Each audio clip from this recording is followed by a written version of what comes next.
Suivre sur le dérouleur.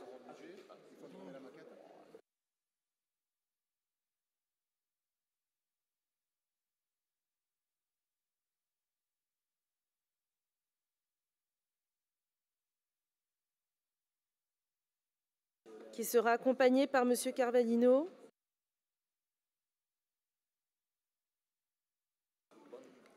Et Muriel Martin-Cham.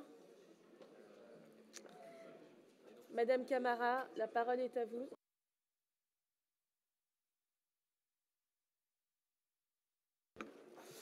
Merci Madame la Présidente de séance. Chers collègues, dans son budget initial, le gouvernement a fait le choix de la contrainte financière à l'égard des collectivités territoriales et des régions. En particulier, bien évidemment, l'Île-de-France se voit amputée par l'État de plus de 330 millions d'euros de recettes annuelles et de manière pérenne.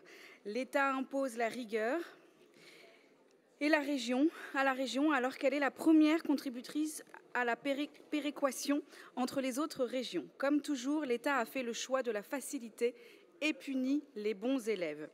La région doit donc faire des choix durs pour assurer une bonne santé financière et équilibrer son budget.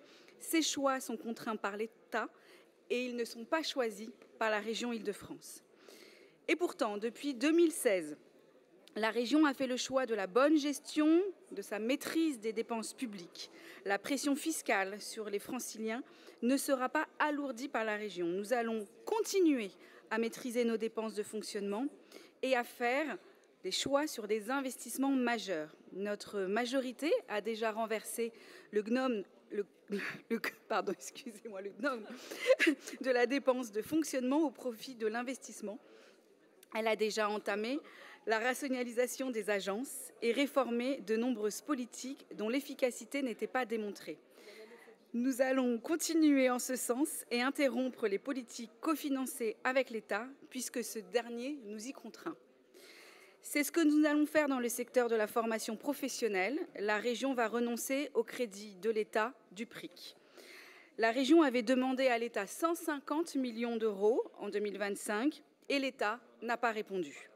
Comme vous le savez, la région a fait des efforts historiques et considérables ces dernières années pour permettre aux Franciliens en recherche d'emploi de trouver un emploi.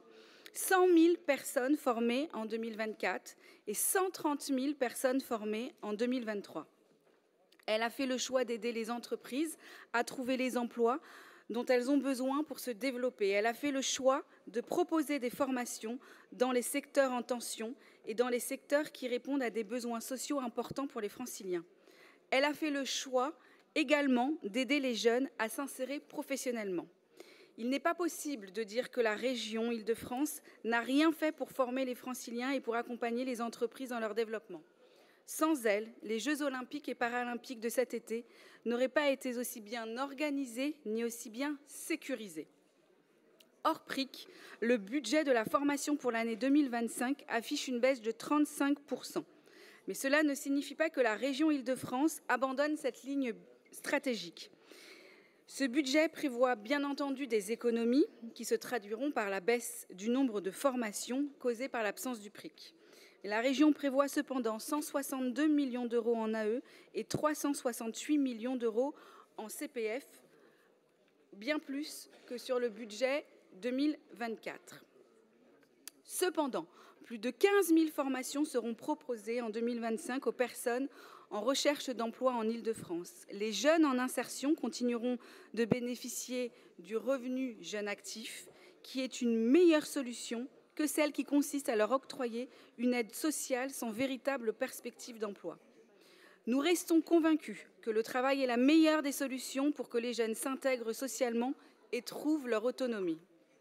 France Travail, avec qui nous travaillons main dans la main, complétera évidemment cette offre avec ses propres moyens et la région s'assurera que ces formations seront bien utilisées au service des entreprises et des Franciliens.